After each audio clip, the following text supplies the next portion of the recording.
Bonjour à toutes et à tous, bienvenue sur Grand Lille TV en cette première édition de cette matinée du jeudi 10 novembre. Il est tout juste 7 h. Voici sans plus attendre le journal de la rédaction pour tout savoir de l'actualité de la métropole lilloise.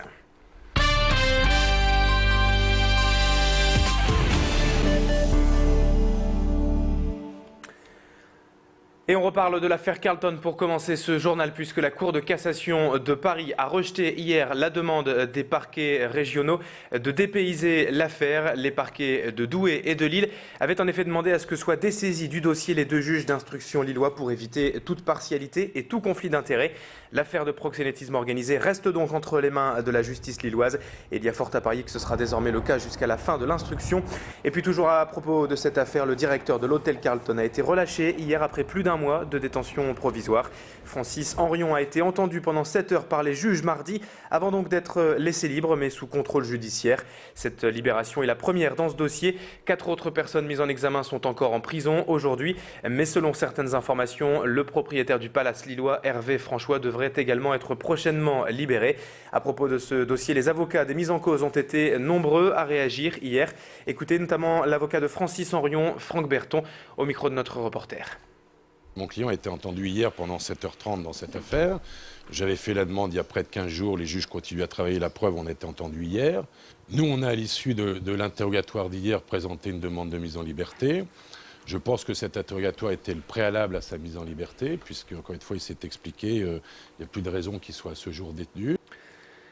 Dans le reste de l'actualité de ce jeudi, on revient à présent sur ce plan social à l'imprimerie lomoise Hebdoprint, la société qui imprime notamment l'hebdomadaire Paru Vendu, lequel devrait prochainement disparaître suite à la liquidation judiciaire de sa maison mère, la Comareg. Les employés d'Hebdoprint ont mené hier une dernière action symbolique devant leur entreprise et ont imprimé leur dernier numéro de Paru Vendu, une édition spéciale qu'ils ont distribuée aux automobilistes et dans laquelle ils y expriment leurs revendications et leurs sentiments sur cette liquidation judiciaire. Près de 150 salariés sont concernés par la fermeture de cette imprimerie à l'Homme et hier le député maire de l'Homme, Yves Durand, est venu leur rendre visite dans la journée afin de discuter avec eux de leur avenir. Je vous propose d'écouter donc le député maire de l'Homme, Yves Durand, au micro de notre journaliste qui était hier sur place. Voir deux choses en urgence si leurs droits sont respectés et ensuite bien voir s'il n'y a pas des possibilités de faire redémarrer cette activité. Ils ont l'air favorables à examiner la possibilité d'une SCOP, c'est-à-dire d'une coopérative ouvrière de production. Moi, je suis prêt, avec les collègues de la région en particulier, dont c'est la compétence, à examiner, et Martine Aubry, maire de Lille, à examiner ces possibilités et à les aider à monter les dossiers.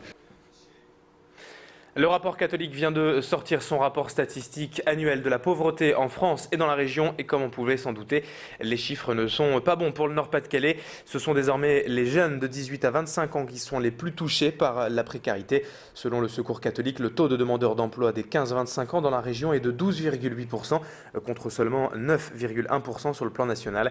Les jeunes représentent ainsi plus de 12% des bénéficiaires de l'association, un chiffre en nette augmentation qui plus est ces dernières années. Le rapport explique que la pauvreté touche au final bien plus les jeunes que les personnes âgées pour ce que le Secours catholique appelle une génération précaire. Explication avec Gaston Van de Candelard, président de la délégation régionale du Secours catholique. Notre région, elle est malheureusement quasi championne de France pour tous les critères sociaux négatifs. Le taux de chômage, les revenus, tout ce qui est signe de pauvreté est plus développé dans le Nord-Pas-de-Calais qu'ailleurs. Il n'y a qu'un point positif dans la région, il faut quand même le signaler, c'est que le parc de logements sociaux y est plus développé qu'ailleurs. Le dessinateur belge, auteur du Chat et ancien chroniqueur chez Laurent Ruquier notamment ou encore chez Michel Drucker, était de passage à Lille hier. Philippe Geluck pour présenter son nouveau livre, Geluck enfonce le clou. Un livre sans son personnage fétiche du chat mais où le dessinateur se montre encore plus mordant. De l'humour noir, de la dérision, tout ce qui devrait plaire à ses fans. Ce livre fait suite au précédent. Geluck se lâche et est sorti il y a quelques jours. L'auteur était en dédicace hier au Furet du Nord, vous le voyez sur ces images. Nous l'avons rencontré, on l'écoutera dans une prochaine édition.